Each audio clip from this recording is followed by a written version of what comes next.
Hey, thanks for joining me. I promised you that if you keep asking questions, I'll keep answering them.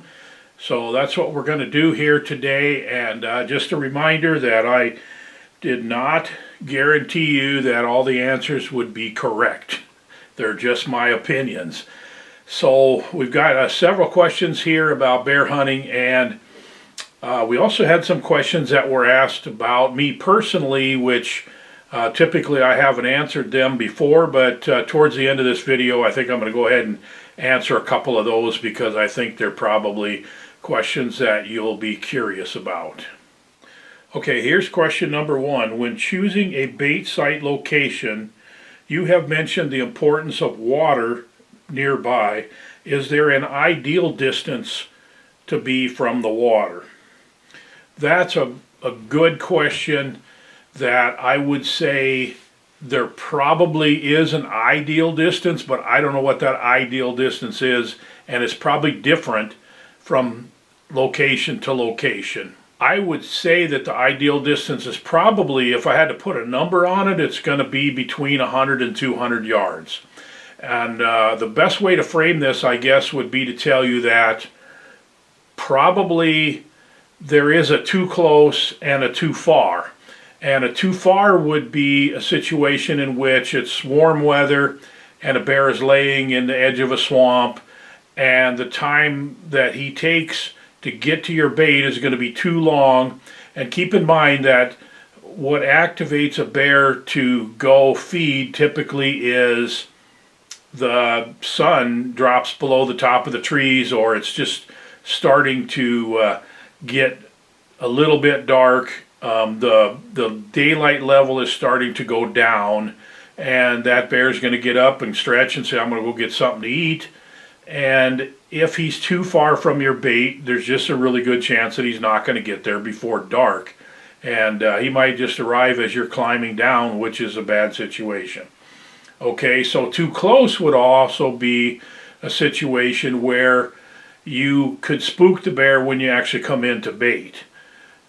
You don't want a bear that's laying so close that when you walk in, you're going to stumble on him, or when you bang the barrel with a bucket or you're talking or whatever, that it's going to alarm him. That would probably be too close. Generally, I would say that probably between 100 and 200 yards, somewhere in that neighborhood, it's going to be right. And there's a lot of other factors involved, so, but in an ideal situation, I think that's kind of the numbers we're looking at. That's basically what looks right to me, I guess, when I'm putting a bait site out. And like I said, there's other things that I keep in mind, but the water is one of the most important ones. What's the best size and height for the hole in your barrels? And I can tell you that I don't even measure the holes in my barrels. The barrels that I put out that just have trail mix or small items in it that are, like, I call them shaker barrels, I guess, they've got about 1.25 inches to 1.5 inches hole. And so a bear has to kind of shake the barrel to get stuff to fall out of it. But most of the barrels that I'm putting pastries and trail mix and breads and the other things, candies and so forth, those have a hole that is probably about, I'm going to say, 8 inches-ish. And I just take a reciprocating saw and just make a hole. And it looks right to me, and so it's not like I'm measuring them or anything like that. I want it to be big enough so that even a large bear can get his paw all the way up in there to pull out whatever's in the back of the barrel. I also want it to be a size where a bear wouldn't get his head stuck into the barrel and not be able to get it out. I mean, that's an extremely rare situation where that could happen, but I'm building a barrel with a hole that's designed so the bear can get his paw up in there, and that's what I'm shooting for on that hole size. As far as height goes, I've actually been raising them up a little bit over the last couple of years. I've found that about knee high was about right. I don't want them to lay down, that's why I don't have the hole at the ground level. Otherwise the bears just walk up and they just lay down. I've had that happen many times. So now I'm chaining them up in the tree a little higher. And I started about knee high, and I'm actually going up a little bit. And a friend of mine that also guides mentioned one time, he says, I'm putting mine up pretty high because raccoons can't get in it. And I do have quite a few sites where I got raccoon problems, and they do eat a lot of bait. So actually been raising those holes up a little bit. They're a little over knee high on me now, so just high enough that a raccoon can't grab at the bottom of the hole and pull himself up to get in there. That's basically round numbers on my holes, and it's not scientific by any stretch at this point. I do tend to overanalyze things, so I could change my mind a little bit on this, but at the present time, that's what we're going with. Okay, how far will an adult male bear travel in a day? I'm going to tell you something that I think will surprise you. And I've known specific instances where a bear was at two different baits in the same night that were 14 miles apart. So I know that a bear can travel 14 miles in a night if he's got someplace specific that he's going. Is that common? Absolutely not. But we also know that bears migrate, and they migrate to where the best food is available, and at times they'll travel 10 to 15 miles in a 24-hour period, and even more as they travel, because generally, like a lot of the GPS collared bears that the DNR in Minnesota here has used to reference this, some of these bears are going 60, 70, 80, 90 miles from kind of what you might call their core area in the spring and summer to where they're feeding in the end of August, first part of September, and sometimes they're going for a month or 6 weeks or more. They're traveling to acorns, they're traveling to cornfields. They know where the best food is. Some of these bears are going 60, 70, 80 miles or more in less than a week. So they're booking. I mean, they're just on a dead walk pretty much all night and day, and they stop and sleep. They travel more at night than the day, but some of them travel quite a bit during the day too. So adult male bears can cover a lot of ground, and shockingly, sows can cover a lot of ground. I've mentioned before in a couple times in a video of a GPS collared sow that went 120 miles and denned. She had 2 cubs while in the den, and then she turned around in the spring and went back to where she started another 120 miles and had those 2 little bitty cubs with her. We're learning that bears travel huge distances, way more than we ever thought before. You got to keep that in mind, because one of the times of the year that they're traveling the most is during that baiting and hunting season in August and September. So if you got a new bear that shows up on your bait, and then you're like, wow, I just saw him that one time, he could be 20 miles away by the time you check that camera. That's what we know. We're learning more all the time, and as we get more data, I'll continue to bring you answers on that. Okay, you talked about bears migrating long distances to quality food. How do they know where to find it? Okay, so this is kind of part B. It's actually somebody different. It's sort of part B of that question that I just answered, and that is a really good question. Is if they're going 80 miles to an oak ridge, it's got the kind of acorns that they really like, maybe bur oaks or some other white oaks, how in the world do they know where that is? And the only thing that I know of that I can explain it, and I've spoken with biologists about this, and they don't know for sure either, but we kind of all agree that bears follow other bears, and they tend to find your baits, and they tend to find good food sources through smelling other bears. And I'm absolutely certain that a bear can come across a pile of bear scat and take a sniff and say, wow, this guy's eating better than I am, and he might just follow him. These bears that are going these huge distances, though, I think that's a different category altogether, because if a bear's going to take off and go 60 miles, he's going for a reason, and I really think that these bears did this when they were cubs, and they've imprinted their memory, and their ability to find places that they've been before is absolutely beyond our comprehension. And I think that what they have done is they were there as cubs. They were taken there by their mother, and that's where they're going back to. That's another thing that we're learning more and more about. We've got more GPS collared bears out there now. We're learning more and more from them. So with the DNR says, please don't shoot the GPS collared bears, man, I'm with them on that. Don't shoot the GPS collared bears, because we are learning so much from them. A lot of value there, and hopefully we'll continue to learn more. Okay, should you take all the fat off your bear meat or just grind it in? That's a question that I've asked myself several times, actually. I tend to cut all the fat off the bear meat, and I have found that bears are very, very fat compared to other wild game animals, and their fat tends to be a little more sweeter in flavor rather than the gamey like a lot of deer are. If you shoot a mule deer in Wyoming and it's been eaten in the sagebrush, the fat especially is just very poor tasting. I've had whitetails that are pretty poor tasting too, even ones that are eaten on corn. Their fat can be just pretty gamey. But bear's fat is kind of sweeter. It's almost more like a pork fat, I guess you could say. But I do tend to cut it all off because I like to put bacon in. When I grind my sausage and stuff, I use bacon ends and pieces. I got several videos on that on this channel, so if you want to see some really good recipes for summer sausage, breakfast sausage, and burger and so forth, it's on this channel. But personally, I like to trim all the obvious fat off, but I'm not quite as diligent about it as I would be on a game animal that I know the fat's going to be pretty gamey tasting. Okay, are cell cams worth it?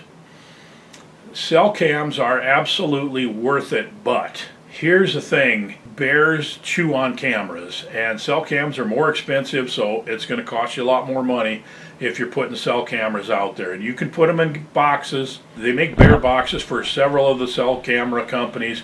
I put all my cameras in bear boxes. I don't use cell cameras very often on bear baits, and that's primarily because of the fact that even if you put the camera in a box, you still got an antenna that's sticking up, and the bears will bite those antennas right off.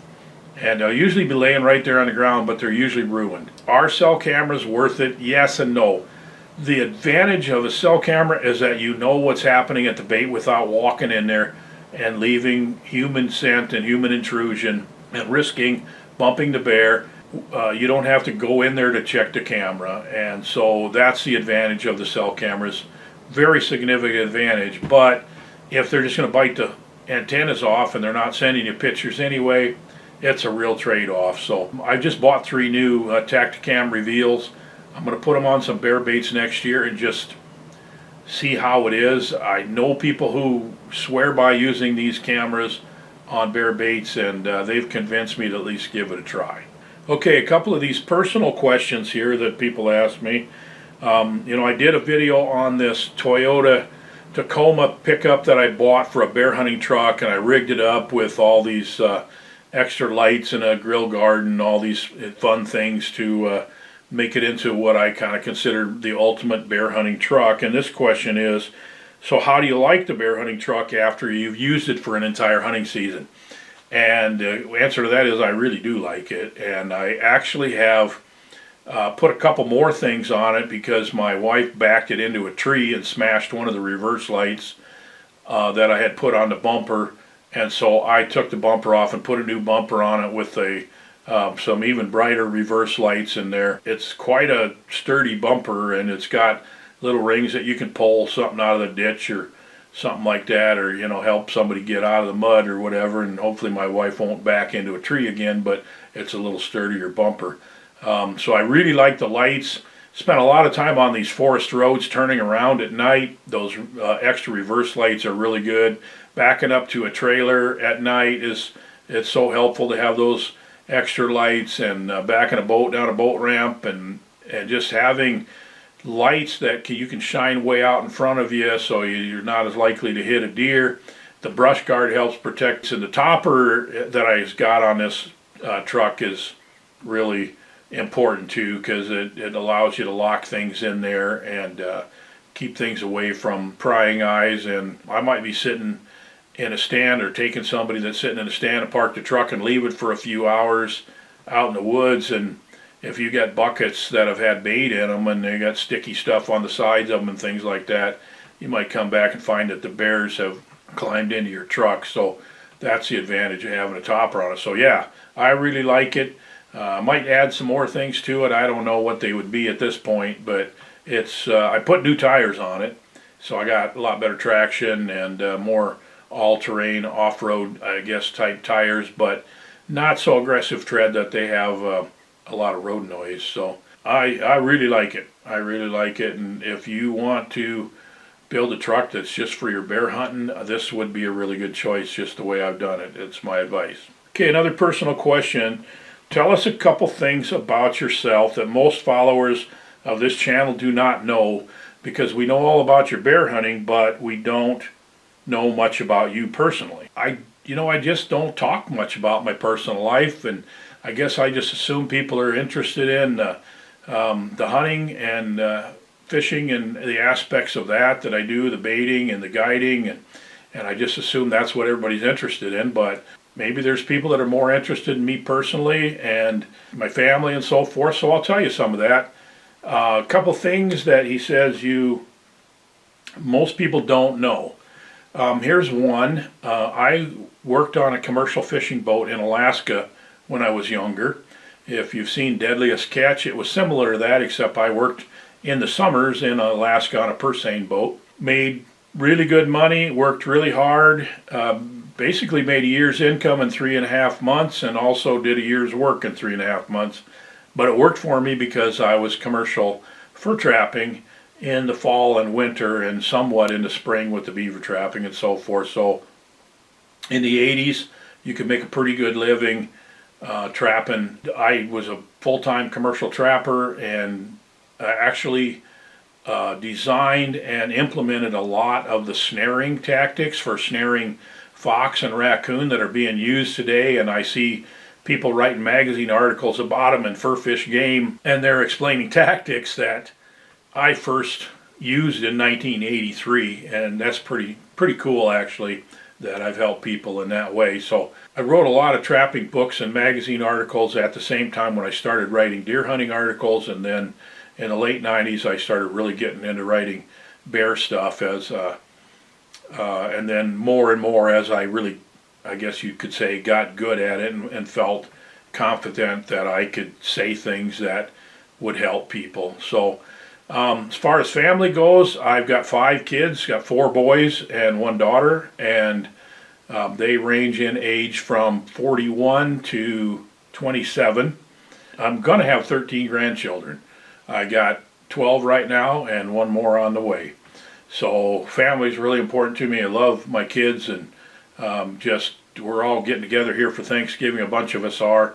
We're going to have a house full. That's some of my favorite times, is opportunities to spend time with my kids and grandkids. So that's the questions for this time, and keep them coming. Questions in the comment section below here. As soon as there's enough to do a video, I'll just do another video. And if I'm not afraid to say I don't know, and sometimes I answer questions by just saying I don't know. But if I feel like I can give a helpful answer that'll educate you, and even the most experienced bear hunter, I feel like hopefully can go through these videos and get a few nuggets of things that are helpful to him. So thank you very much for watching. Thanks so much for being a subscriber and part of this channel. You guys are a big part of why I do what I do. I really appreciate it. So we'll see you on the next video.